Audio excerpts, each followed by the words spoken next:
Today I'll be talking about anatomy of the hip. The hip joint is made up of a ball and socket synovial joint formed between the femur and pelvis. The acetabulum is the socket in the pelvis formed by three innominate bones, the ilium, the ischium, and the pubis. The acetabulum faces laterally and also slightly inferiorly and anteriorly. It is a round, cup-shaped structure where the femur articulates. At the top of the femur is a rounded protrusion called the femoral head, which articulates with the acetabulum. Both the femoral head and the acetabulum are covered by articular cartilage, a smooth, white tissue that covers the bones, allowing frictionless gliding to occur. The labrum is a fibrocartilaginous rim attached to the margin of the acetabulum. It is horseshoe-shaped, and the ends are connected at the acetabular notch via the transverse ligament to form a complete circle. The labrum deepens the acetabular cavity to enhance joint stability. The labrum also creates a seal that helps keep synovial fluid within the articular cartilage, preventing direct contact between the femoral head and the acetabulum. The labrum is wider and thinner in the anterior region of the acetabulum and thicker in the posterior region.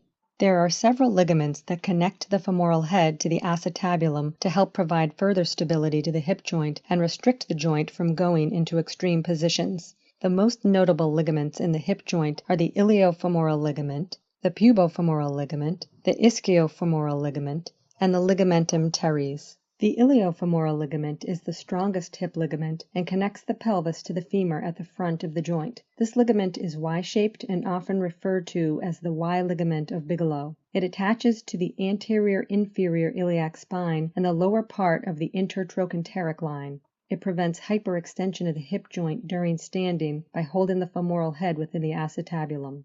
The ischiofemoral ligament reinforces the capsule posteriorly. It originates on the ischial part of the acetabular rim and spirals superolaterally to the neck of the femur. This ligament also prevents hyperextension and holds the femoral head within the acetabulum.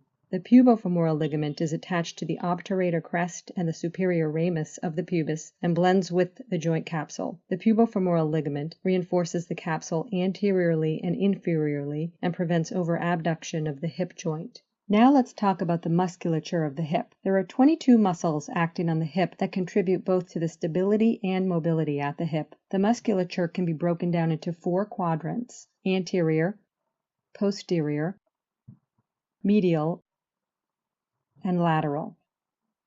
The anterior quadrant consists of the hip flexors. The iliopsoas, made up of the iliacus and psoas, is the primary flexor of the hip. The rectus femoris and sartorius also contribute to hip flexion.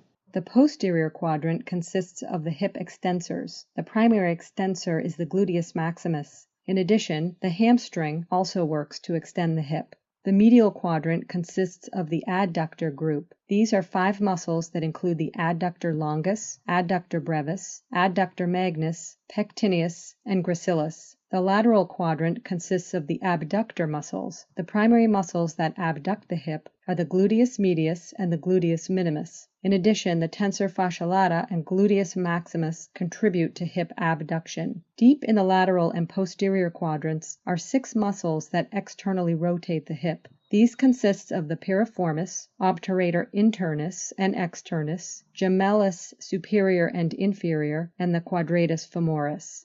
There is no muscle that acts to primarily internally rotate the hip. The 2 muscles that contribute to the action of internal rotation are the anterior portion of the gluteus medius and the tensor fasciae